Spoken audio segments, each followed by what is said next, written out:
Shalom, good morning. మొన్న ఒక మీటింగ్కి వెళ్ళాను, నేను పాస్టర్స్ మీటింగ్కి. అక్కడ ఒక ఆయన వాక్యం చెప్పేటప్పుడు తను తాను పరిచయం చేసుకున్నాడు. 8 సంవత్సరాలు నేను వేదాంత కళాశాలలో చదివొచ్చా. బెంగళూరులో చదివాను, హైదరాబాద్లో బీబీసీలో చదివాను, అలాగా శరంపూర్ యూనివర్సిటీ నుండి నేను బ్యాచిలర్ డిగ్రీ తీసుకున్నాను, మాస్టర్ డిగ్రీ తీసుకున్నాను అని చెప్పేసి చాలా బాహటంగా తన గురించి తాను పరిచయం చేసుకున్నాడు. అట్లా పరిచయం చేసుకోవాల్సిన వ్యక్తి కాదు, అందరికీ తెలిసిన వ్యక్తే. ఆ పాస్టర్స్ ఆర్గనైజేషన్కి ఆయన ప్రెసిడెంట్గా వ్యవహరిస్తున్నాడు. ఆయన వాక్యం చెప్తూ ఏమన్నాడంటే, దేని గురించి చెప్పారు ఆయన?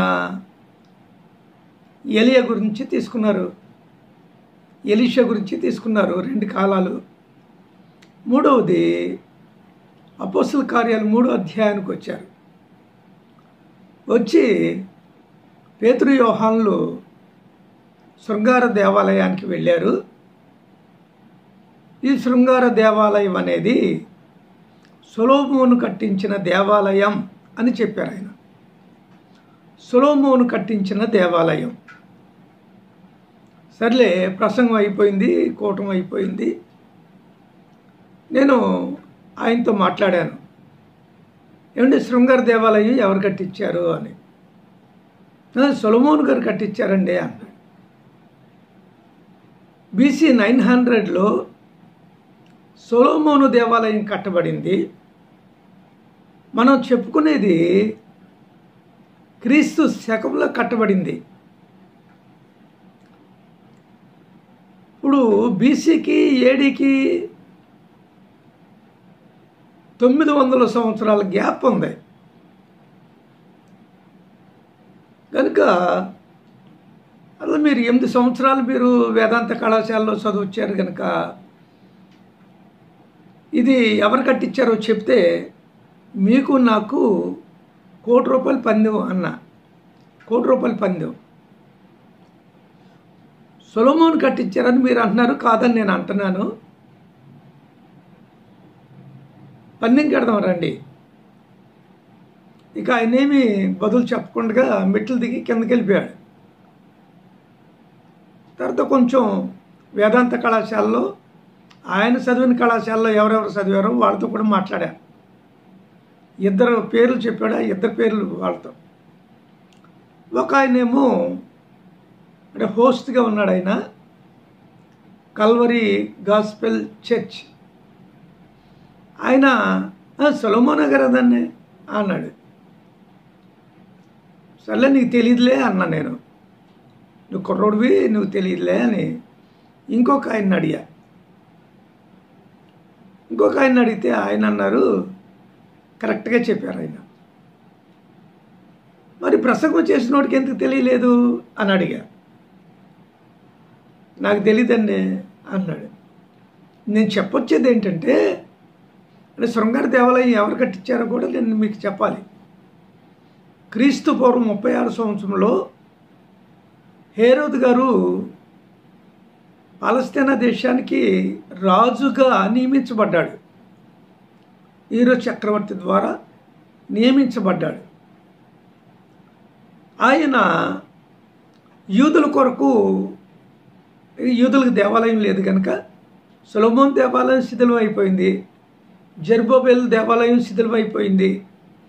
తర్వాత నేను ఒక దేవాలయం కట్టాలి అని చెప్పేసి ఆయన తలపెట్టి క్రీస్తు పూర్వం 20 సంవత్సరంలో ప్రారంభించాడు ఆ మందిరాన్ని కట్టడానికి.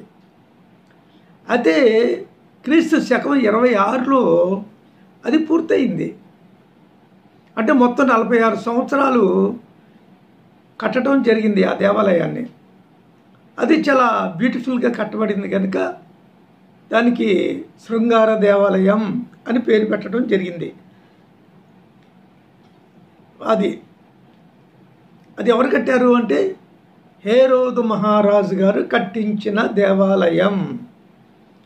అది కూడా నీకు తెలియకుండా నేను 8 ఏళ్ళు చదివాను, 10 ఏళ్ళు చదివాను, ఇన్ని మాస్టర్ డిగ్రీలు ఉన్నాయి, ఇన్ని పిహెచ్డీలు ఉన్నాయని చెప్పడం వల్ల ప్రయోజనం లేదని నేను చెప్తున్నా. బైబిల్ కాలేజ్ చదువుకోవటానికి వెళ్ళిన స్టూడెంట్స్ ఏం చేస్తారంటే సినిమాలు, షికార్లు, పోరంబోగుతనంగా రోడ్లంట తిరగడం, ఇవే వాళ్ళు చేసేది. సబ్జెక్ట్ నేర్చుకోకుండా, అటెండెన్స్ నేర్చుకోకుండా అక్కడ మెయింటైన్ చేస్తారు. చేయటం వల్ల వాళ్ళకి ఏదో అక్కడ థియలాజికల్ క్లాసులు ముగించినట్టుగా వాళ్ళు అక్కడ సర్టిఫికెట్ ఇచ్చేస్తారు వాళ్ళకి. దానివల్ల ప్రయోజనం లేదంటున్నా. ఇక ఏ విధమైన డిగ్రీస్ లేకపోయినప్పుడు కూడా దేవుని పాదాల చెంత కూర్చొని బైబిల్ చదువుతూ బైబిల్ లేని విషయాలు తెలుసుకోవాలి అనుకున్నప్పుడు కామెంటరీస్ తెచ్చుకోండి. మీరు కామెంటరీస్, వ్యాఖ్యాన గ్రంథాలు తెచ్చుకొని అవి చదువుతూ ఉంటే నీకు అసలు సొలొమోన్ దేవాలయం ఎప్పుడు కట్టబడింది, జెరుబ్బాబెల్ దేవాలయం ఎప్పుడు కట్టబడింది, ఈ శృంగార దేవాలయం ఎప్పుడు కట్టబడింది, ఈ విషయాలన్నీ కూడా తెలుస్తాయి.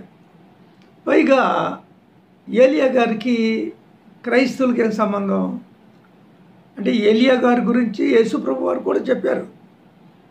మనం కూడా ఏదో కొద్దిగా చెప్పుకోవచ్చు, కానీ పూర్తిగా క్రైస్తవులు, అది యూదుల యొక్క మత గ్రంథం, యూదుల యొక్క ప్రవక్తలు. క్రైస్తవులకి ఏం సంబంధం వాళ్ళతో?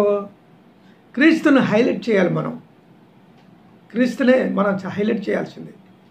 యేసుప్రభు యొక్క క్యారెక్టర్ గురించి చెప్పు, ఆయన ప్రార్థనా శక్తి గురించి చెప్పు, ఆయన చేసిన అద్భుతాలు ఉపమానాల గురించి చెప్పు, అది బాగుంటుంది. అంతేగాని ఏలియా ఇది చేశాడు, ఎలీషా ఇది చేశాడు, ఏలియా ఏది చేస్తే మనకెందుకు?